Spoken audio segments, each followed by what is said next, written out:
setiap langkah hidup kami. Bapa di surga, kami mengucap syukur Tuhan untuk penyertaan Tuhan yang indah sepanjang minggu ini, sehingga kami kembali mengizinkan pada pagi hari ini untuk kami memuji membesarkan nama Tuhan. Bapa di surga, terima kasih untuk lawatanmu yang luar biasa, hadiratmu yang senantiasa melegakan, hadiratmu yang senantiasa memenuhi dahaga iman kami, kerinduan kami untuk kami terus bersekutu dengan Engkau Tuhan. Dan saat ini Bapa, kembali kami merenungkan kebenaran firman Tuhan. Mari Roh Kudus, urapi hamba-Mu yang tidak ada apa-apanya ini, hamba yang sangat terbatas, sembunyikan dalam kuasa-Mu, kuduskan bibir mulut kami, sehingga hamba-Mu memampukan untuk menyampaikan isi hati Tuhan, dan melaluinya Bapa, jemaat Tuhan di tempat ini semakin diteguhkan, semakin diingatkan untuk mereka lebih setia lagi di dalam pengiringan akan Engkau. Berkati seluruh jemaat yang ada di tempat ini Bapa. Oh, berkati Tuhan agar mereka semuanya Bapa mendengarkan firman ini dengan baik, mampu mencerna dengan baik, dan kami semuanya Bapa memampukan Tuhan untuk kami menjadi pelaku-pelaku firman, untuk kami terus bertumbuh berbuah Bapa. Kami sadar ketika firman-Mu diberitakan, ada kuasa-kuasa yang tidak suka, ada kuasa-kuasa yang akan mencuri kebenaran firman Tuhan. Kami bersatu hati, kami tolak patahkan, kami hancurkan di dalam nama Yesus yang berkuasa. Kami mengizinkan kuasa-kuasa semacam itu menghancurkan kehidupan kami, menghancurkan pemberitaan firman Tuhan saat pagi hari ini Bapa. Dan biarlah Engkau yang beracara dari awal sampai akhir Bapa. Terima kasih Bapa di surga, kami siap duduk diam untuk bersama-sama mendengarkan kebenaran firman-Mu di dalam nama Tuhan Yesus. Cuma Tuhan siap mendengarkan firman Tuhan, kita sama-sama katakan amin. Haleluya.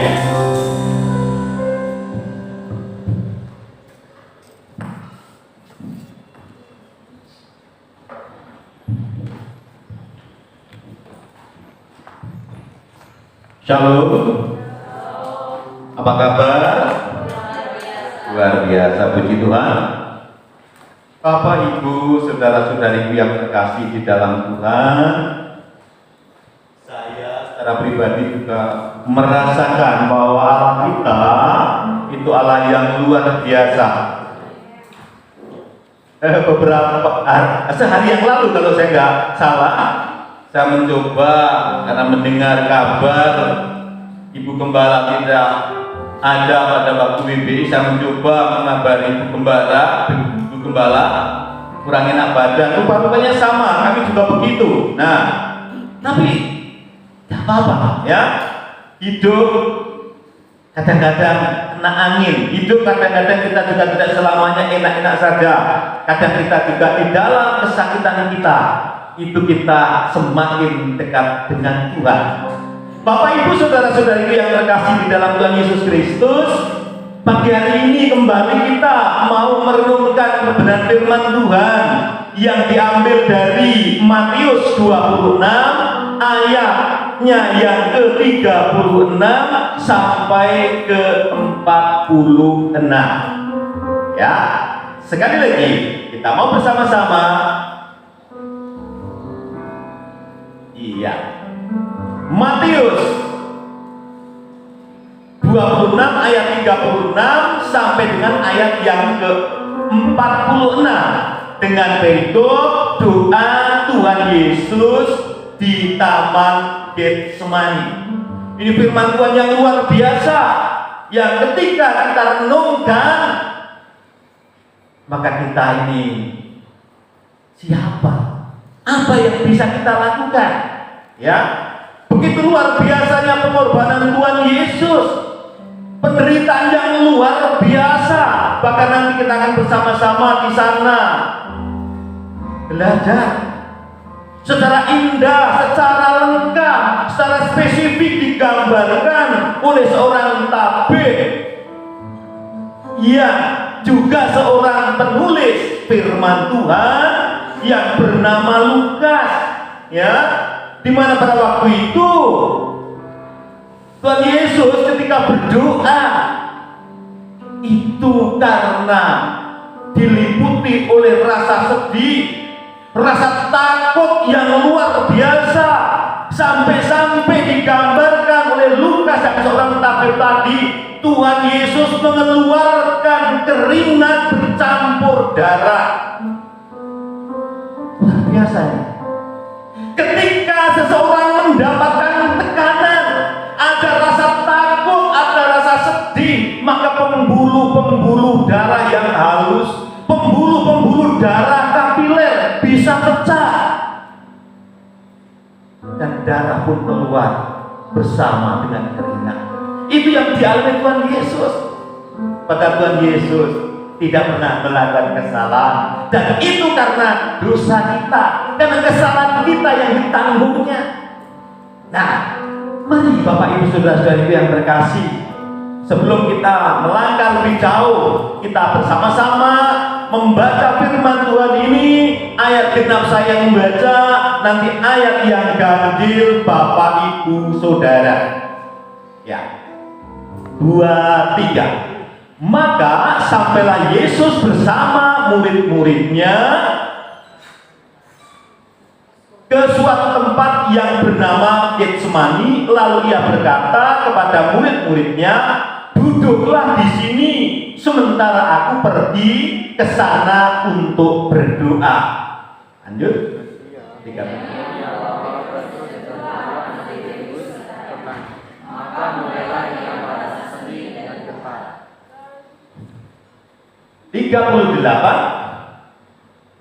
Lalu katanya kepada mereka, hatiku sangat sedih, seperti mau mati rasanya. Tinggallah di sini dan berjaga-jagalah dengan aku. Maka ia maju sedikit, lalu sujud dan berdoa, katanya, ya Bapakku, jikalau sekiranya mungkin, biarlah cawan ini lalu daripadaku. Tetapi janganlah seperti yang aku kehendaki, melainkan seperti yang Engkau kehendaki. Setelah itu ia kembali kepada murid-muridnya itu dan mendapati mereka sedang tidur. Dan ia berkata kepada Petrus, tidakkah kamu sanggup berjaga-jaga 1 jam dengan aku? 41. Berjaga-jagalah dan berdoalah, supaya kamu jangan jatuh ke dalam pencobaan. Roh memang menurut, tetapi daging lemah. Lalu ia pergi untuk kedua kalinya dan berdoa, katanya, ya Bapakku, jikalau cawan ini tidak mungkin lalu, kecuali apabila aku meminumnya, jadilah kehendakmu. 43. Dan ketika ia kembali pulang, ia mendapati mereka sedang tidur, sebab mata mereka sudah rehat. 44. Ia membiarkan mereka di situ, lalu pergi dan berdoa untuk ketiga kalinya dan mengucapkan doa yang itu juga. 45. Sesudah itu, ia datang kepada murid-muridnya dan berkata kepada mereka, tidurlah sekarang dan istirahatlah. Lihat, saatnya sudah tiba, bahwa anak manusia diserahkan ke tangan orang-orang berdosa. 46 kita sama-sama membaca. Bangunlah, marilah kita pergi, dia yang menyerahkan aku sudah dekat. Amin. Bapak Ibu Saudara-saudariku yang terkasih di dalam Tuhan, ini firman Tuhan yang luar biasa, kesaksian tentang Tuhan Yesus yang waktu itu menjelang detik-detik Tuhan Yesus ditangkap dan disalib. Nah, untuk pagi hari ini kita masih akan melanjutkan satu topik pembahasan besar kita sesuai dengan yang ditentukan dari pusat, yaitu tentang the power of berjaga-jaga dan berdoa. Dan secara spesifik pagi hari ini kita mau membahas tentang fakta dari pergumulan Tuhan Yesus di Taman Getsemani. Ya. Jadi ada beberapa fakta ya yang terjadi pada waktu Tuhan Yesus berdoa di Taman Getsemani. Ya. Yang pertama, Tuhan Yesus sudah menyadari dan merasakan aroma penderitaan salib dengan mengatakan, hatiku sangat sedih, seperti mau mati rasanya. Dijelaskan dalam Matius 26 ayatnya yang ke-36. Sudah ada firasat, apalagi Yesus adalah Allah, Dia Maha Tahu, ya. Dia tahu kalau waktunya sudah tiba. Ini fakta yang pertama. Maka Tuhan Yesus yang waktu itu juga sebagai manusia merasakan suatu hal yang luar biasa, yaitu sedih. Setiap manusia ketika menghadapi persoalan, apalagi menyangkut kematian, pasti akan mengalami perasaan yang sedih. Oke. Fakta yang kedua, ya, Tuhan Yesus ini mengalami rasa selain sedih, ada rasa sangat takut secara manusia. Di dalam saya mencoba melakukan riset, di sana kata yang tepat berasal dari bahasa Yunani, extambeistai, berasal dari kata extambeomai yang berarti bread,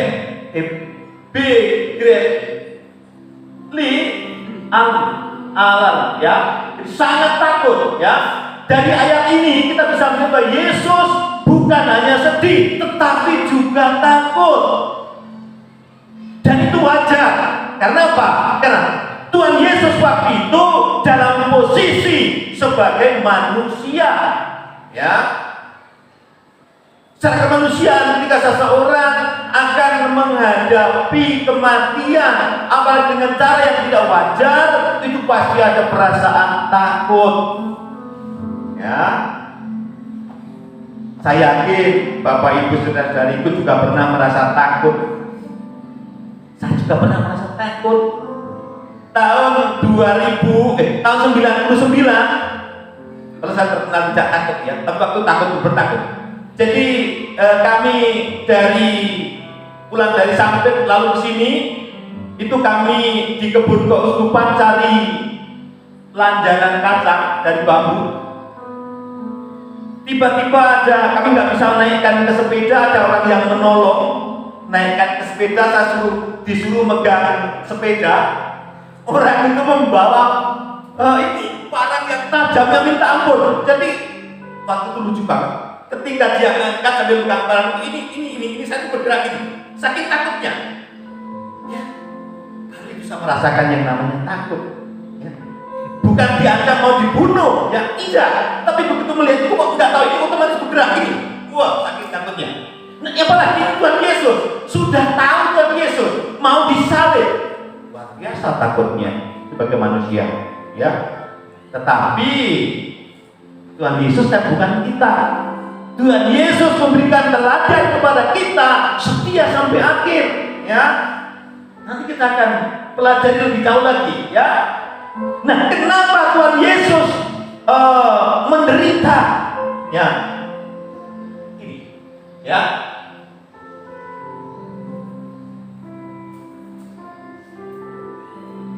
Tuhan Yesus disalib karena beberapa hal. Yang pertama, karena penguasa dunia, ya. Jadi penguasa dunia, Tuhan Yesus menderita, meskipun nanti secara indah digambarkan dalam Yohanes 14 ayat 30. Tuhan Yesus sudah menyadari, tidak banyak lagi aku berkata-kata dengan kamu, sebab penguasa dunia ini datang dan ia tidak berkuasa sedikitpun atas diriku. Ya. Apa buktinya? Buktinya nanti Tuhan Yesus bangkit dari antara kematian, ya. Ini luar biasa, ya. Pada waktu Tuhan Yesus kalau mau menolak juga bisa, tetapi Tuhan Yesus tidak seperti itu. Karena Tuhan Yesus menolak, maka rencana besar Allah tidak digenapi. Tuhan Yesus mati untuk dosa-dosa kita, bukan karena kesalahannya, tapi karena dosa dan pelanggaran kita. Tuhan Yesus mati yang berikutnya karena apa? Menanggung kutukan hukum Taurat, kesalahan atau dosa-dosa manusia, dosa orang banyak. Di dalam Ibrani 28, 9 ayat 28, dan di dalam 1 Petrus 2 ayat 24 dikatakan seperti itu, ya. Orang yang tidak pernah melakukan kesalahan, tapi kepadanya ditimpakan suatu hukuman. Nah ini, maka tidak ada alasan Bapak Ibu Saudara-saudariku untuk kita tidak setia kepada Tuhan Yesus dalam situasi, dalam keadaan apapun. Kita ingat pengorbanan Tuhan Yesus yang luar biasa. Kita ini siapa? Kita menjadi begitu berharga di mata Tuhan, ya. Fakta yang terakhir adalah kematian yang dialami Tuhan Yesus itu adalah kematian yang sangat mengerikan, ya.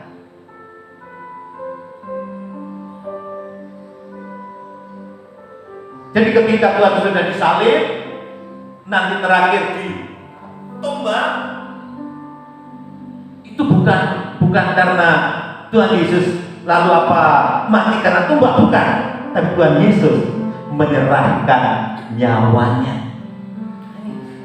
Luar biasa. Nah, sebelum kita lanjutkan, mari kita lihat Kak Irna, kita lihat terlebih dahulu di dalam Ibrani 9 ayat 28. Halo, Kak Irna. Ibrani 9 ayat 28. Kata firman Tuhan, Ibrani 9 ayat 28. Iya. Demikian pula Kristus hanya satu kali saja mengorbankan dirinya untuk menanggung dosa banyak orang. Nah, ini ada penekanannya. Dosa banyak orang. Dosa siapa banyak orang itu? Kita. Karena kita telah jatuh ke dalam dosa. Ketika Adam jatuh ke dalam dosa, maka kita juga ikut jatuh ke dalam dosa. Sesudah itu ia akan menyatakan dirinya sekali lagi tanpa menanggung dosa untuk menganugerahkan keselamatan kepada mereka yang menantikan dia. Yesus mati menanggung dosa untuk menganugerahkan keselamatan kepada kita yang menantikan dia, ya. Tentu kita yang setia. Kalau tidak setia di tengah jalan, ya, tidak, ya. Nah, makanya kita selalu berdoa, Tuhan berikan kami kesetiaan untuk kami bisa terus mengiring akan Engkau dalam situasi apapun. Karena mengiring Tuhan Yesus itu bukan hal yang mudah. Tadi malam saya membaca, saya mendengarkan luar biasa saudara kita Muhammad Kece. Dia dimasukkan di dalam sel sendirian karena dia memberitakan firman. Lalu apa yang terjadi? Bisa-bisanya ada kunci lain, lalu dia ada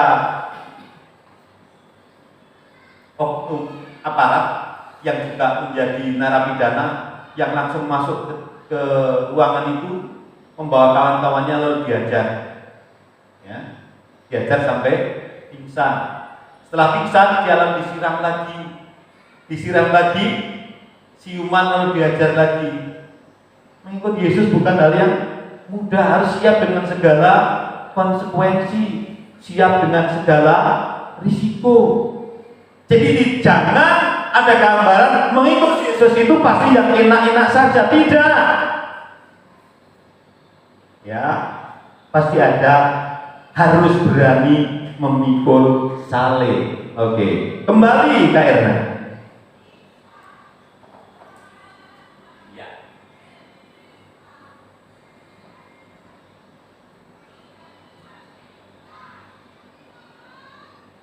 Oke. Fakta yang ketiga. Nah, ini fakta yang ketiga. Artinya waktu itu jiwa Tuhan Yesus itu diliputi penderitaan yang hebat, membawa kepada kematian. Tadi sudah saya katakan di depan, sampai digambarkan secara spesifik oleh Lukas. Maaf, salah itu bukan 24 ya. Lukas 22 ayat 44 ya. Secara spesifik digambarkan, ia sangat ketakutan dan makin bersungguh-sungguh berdoa, peluhnya seperti titik-titik darah yang bertetesan ke tanah. Ya, kenapa hanya Lukas yang menggambarkan seperti itu?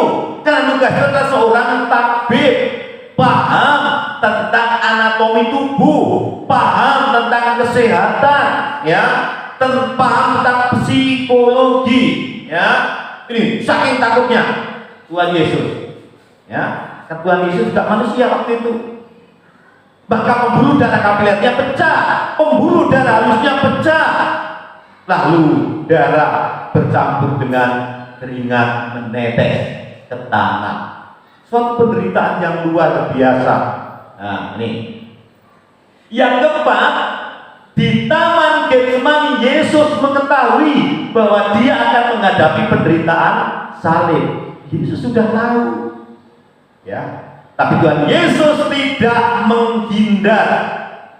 Tuhan Yesus siap untuk menggenapi apa yang telah dirancangkan oleh Bapaknya. Setia sampai akhir. Ya, ada satu pujian yang mengajari kita untuk setia sampai akhir. Setia, setialah, setia sampai mati. Seperti Tuhan Yesus setia sampai mati. Apakah balasanmu untuk kasih setianya? Setia, setialah, setia sampai mati. Ingat lagu itu? Mengingatkan, membangun kita untuk kita terus setia. Ya, bahkan sampai mati. Karena teladan kita adalah Tuhan Yesus, maka kita harus meneladani Dia. Ya, setia sampai mati. Saya jadi ingat waktu minggu yang lalu membawakan renungan di terobosan ya. Nah itu. Jadi kita meneladani Tuhan Yesus melakukan kehendak Bapa, karena Matius 7:21 berkata, tidak setiap orang yang berseru kepadaku Tuhan, Tuhan masuk kerajaan surga, melainkan ia yang melakukan kehendak Bapakku yang di surga. Kehendak Bapa itu apa? Itu sudah kita bahas bersama-sama. Kaitannya dengan ini, ya, melakukan kehendak Bapa, ya.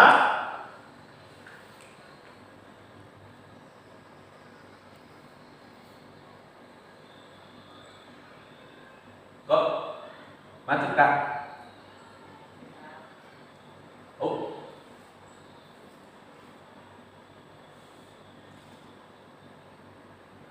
Kenapa?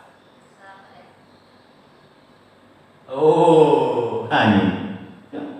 Bapak Ibu, amati penderitaan Yesus di kayu salib. Dalam film apa ini? Saya lupa. Judul film itu apa, Mak? Nah, itulah. Luar biasa ini. Waduh, luar biasa. Dicambuk, dipukul, luar biasa. Yesus disalib karena pelanggaran kita, karena dosa-dosa kita, bukan karena kesalahannya. Lalu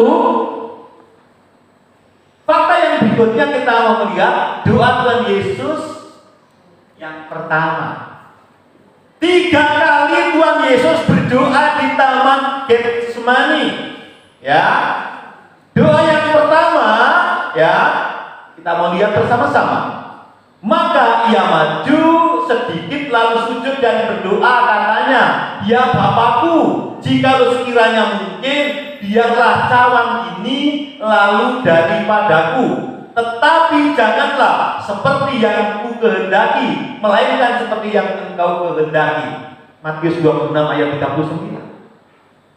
Yesus juga kaitannya dengan tadi diliputi rasa takut, maka doa ini dalam bentuk permohonan ingin juga sekiranya, nah ini mungkin biarlah cawan ini lalu daripadaku, tetapi Yesus juga mengikutinya dengan yang berikutnya, tetapi janganlah seperti yang kehendaki, melainkan yang seperti yang engkau kehendaki. Yesus tetap mengutamakan kehendak Bapaknya. Doa Bapak Ibu bukan suatu sarana, bukan suatu alat untuk memaksa Tuhan, bukan. Ya, kenapa? Karena Tuhan kita lebih mengenal kita. Ya, lebih mengenal kita. Kadang kita minta A diberikan B, berarti B itu yang terbaik untuk kita. Karena Tuhan lebih mengenal kita. Kenapa saya bicara seperti itu? Karena saya pernah mengalami. Belum sampai ya, masih bayi, belum sampai pikirannya. Masa minta aja, minta tempat tinggal aja kok enggak diberikan sama Tuhan. Udah ambil waktu doa puasa segala macam kan diberikan. Ya, sudah siapkan uang waktu itu 10 juta. Ada rumah tahun 2000 10 juta. Rumahnya nggak baik-baik amat. Nggak boleh juga. Lalu ada apa ini undian yang di BRI itu enggak juga. Aduh, marahlah dengan Tuhan. Baru tahu akhirnya. Kalau saya bertahan di tempat itu, maka mungkin Bapak Ibu kesulitan untuk masuk. Kan tempatnya kumuh. Nah, Tuhan berikan yang di Sungai Cina. Ya, sekarang Bapak Ibu bisa datang setiap saat. Mudah-mudahan dalam minggu depan jalan dahulu sudah ya. Ceritanya sudah nunggu seminggu ini di aspal di Tuhan. Ya, inilah. Jadi Tuhan tahu kok. Tuhan itu mengasihi umatnya. Kalau kita memberi pasti berikan yang terbaik untuk kita loh, bukan untuk Tuhan ya. Terbaik untuk kita itu. Nah, oke. Lalu doa ini ya adalah sebuah permohonan. Nah, ini permohonan. Ada di bawahnya pertanyaannya. Jika mungkin cara ini berlalu, artinya pencobaan itu tidak perlu dialami. Tetapi, nah ini bukan dari kehendak Tuhan Yesus, melainkan kehendak Bapa yang jadi. Nah, ini baik Tuhan Yesus. Ya. Karena Tuhan Yesus lebih mengenal Bapa. Tuhan Yesus ada bersama-sama dalam pangkuan Bapa sejak dunia belum dijadikan, sudah ada di sana. Ya, ini jadi mengenal Bapaknya. Oke. Lalu doa Tuhan Yesus yang kedua dan ketiga hampir sama. Ya, doanya begini. Lalu ia pergi untuk kedua kalinya dan berdoa katanya, ya Bapakku, jikalau cawan ini tidak mungkin, lalu kecuali apabila aku minumnya, jadilah kehendakmu. Kalau tadi jika mungkin, sekarang jika tidak mungkin. Sadar ya. Tuhan Yesus siapa Pak? Siap menerima konsekuensi meminumnya, meminum cawan itu, mengalami penderitaan ya, yang digambarkan dalam Matius 26 ayat 42. Nih, itu sama juga dengan yang doa yang ketiga ya. Ya, masih sebuah permohonan ya. Dan mesti juga memang harus diminum, maka jadilah sesuai dengan kehendak Bapa. Artinya, jikalau pencobaan atau penderitaan itu memang harus dialami, maka jadilah ya sesuai dengan kehendak Bapa. Tidak menghindar. Tuhan Yesus bisa menghindar. Kenapa? Ya sendiri kan Allah, tapi tidak seperti itu. Nanti rencana penebusan tidak akan pernah terjadi. Ya. Biarlah orang di luar sana mengatakan Yesus tidak pernah disalib. Itu urusan mereka. Tapi kita semuanya percaya bahwa Yesus benar-benar disalib. Dan bukti-bukti juga ada.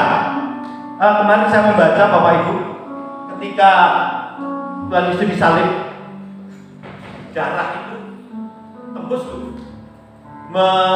mengikuti salib lalu masuk ke dalam tanah. Kebetulan di dalam tanah itu ada satu terowongan dan itu masih membekas sampai sekarang. Ketika diuji DNA-nya itu memang darah Yesus, luar biasa. Jadi benar-benar bukan hanya cerita omong kosong. Ya. Kalau orang lain mengatakan itu orang yang diserupakan dengan dia, masalah mati, bukan begitu. Waktu itu posisinya harus dilihat ya. Nah ini kita nggak perlu posisi iman lain, kita posisi iman kita. Oke. Ya. Lalu berikutnya pelajaran apa yang bisa kita ambil? Bapak Ibu saudara-saudariku yang terkasih di dalam Tuhan. Yang pertama, Yesus memberikan teladan yang baik dalam hal menghadapi pencobaan. Ya. Satu, jika boleh terhindar dan tidak mengalami semuanya itu terjadi karena kehendak Bapa. Ya. Ini yang pertama. Yang kedua, jika memang pencobaan atau penderitaan itu memang harus dialami, jadilah itu sesuai dengan kehendak Bapa. Semuanya terjadi karena kehendak Bapa. Kita tidak perlu takut karena Alkitab sudah menjamin, firman sudah menjamin. Apa jaminannya? Tidak akan ada sehelai rambutku pun jatuh tanpa seizinnya. Jadi kalau kita mengalami sesuatu musibah itu karena Tuhan izinkan, bukan Tuhan yang menyebabkan. Tuhan izinkan untuk apa? Mendewasakan iman kita. Jadi teringat kasusnya Ibu Erika, ya. Tuhan izinkan mengalami penderitaan yang luar biasa, tetapi dengan cara itu Ibu Erika bisa bersaksi, membawa orang itu apa? Semakin percaya kepada Tuhan. Jadi ada hal yang dibalik pasti ada hikmahnya yang luar biasa. Padahal Bu Erika kurang apa? Pelayanan, sudah nggak mengenal waktu, tapi Tuhan izinkan karena Tuhan sayang dengan Bu Erika, ya, dipakai lebih luar biasa lagi. Yang berikutnya adalah ini adalah ekspresi dari hati yang percaya. Jadi Tuhan Yesus sepenuhnya percaya dan rela untuk mengutamakan kehendak Bapa. Sekalipun harus menderita dan mati. Semua kita mati, tinggal menunggu waktu gilirannya. Jangan takut, karena kematian adalah awal dari pengharapan untuk kita hidup kekal. Jadi jangan takut mati. Ya. Tuhan Yesus sudah memberikan teladan, memberikan contoh bagaimana menghadapi situasi yang sulit itu dengan percaya dan rela. Kita harus meneladani. Bapak Ibu saudara-saudariku yang terkasih, beberapa hari yang lalu, kalau nggak salah hari Jumat, seorang gembala besar gereja terbesar di Korea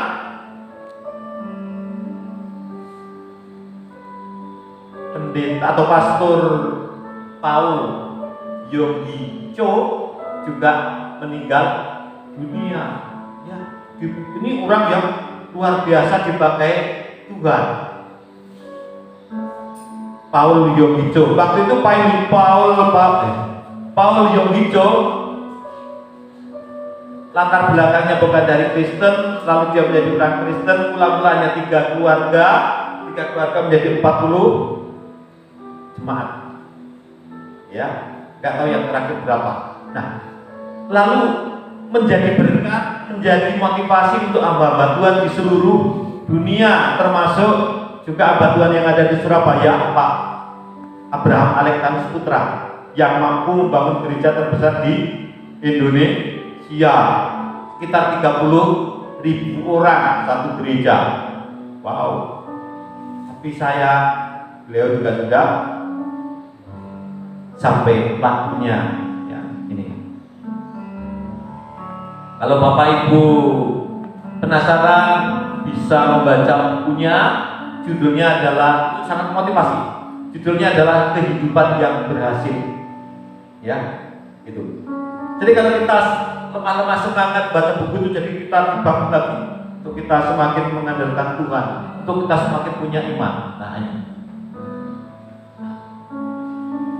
Nah, demikian firman Tuhan yang bisa saya sampaikan pagi hari ini. Sekali lagi, Tuhan Yesus memberikan teladan yang baik dalam hal menghadapi pencobaan. Kalau Tuhan Yesus sudah memberikan teladan kepada kita, maka kita sebagai umatnya tinggal mengikuti. Jangan melangkah menurut pikiran kita, tapi menurut teladan Yesus. Karena menjadi orang Kristen itu tidak selamanya mengalami hal yang baik, hal yang enak, hal yang nyaman, hal yang diberkati, yang sehat-sehat saja. Tidak. Menjadi orang Kristen, menjadi pengikut Kristus juga harus berani memikul salib. Ingat Bapak Ibu, para rasul Yesus itu di akhir hayatnya juga mengalami penderitaan yang luar biasa. Ya, ada yang disalib dengan kepala di bawah, ada yang lain-lain, pokoknya menderita semuanya. Berarti kita juga harus siap menderita, tapi penderitaan itu hanya untuk badan kita, tapi keselamatan itu sudah pasti di dalam Yesus. Siap mengiring Yesus Bapak Ibu, amin. Siap menderita, amin. Amin. Oh, ragu-ragu. Siap menderita, amin. Amin. Bersama Yesus kita menang, amin. Amin. Haleluya. Saya undang untuk pakai berdiri.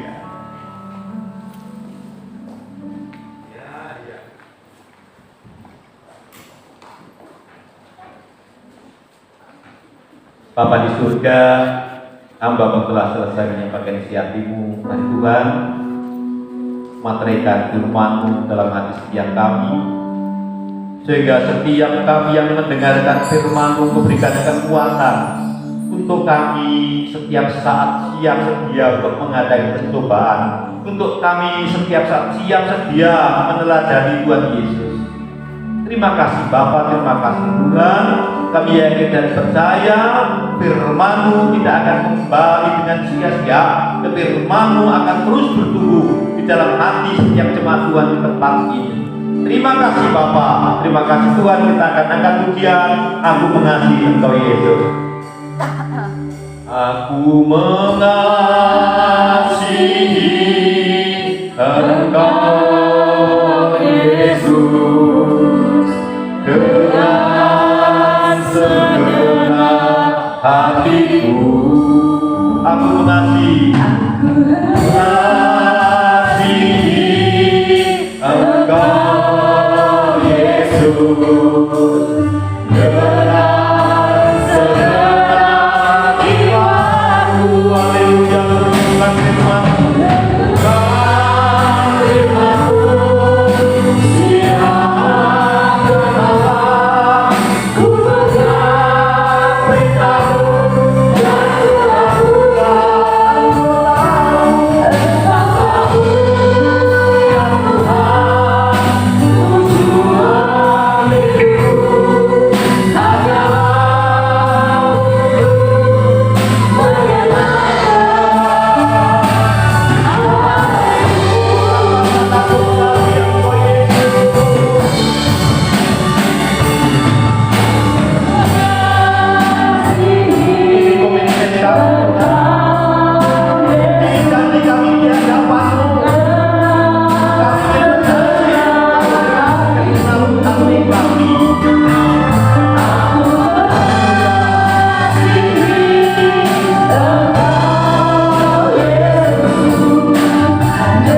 Tuhan. Haleluya.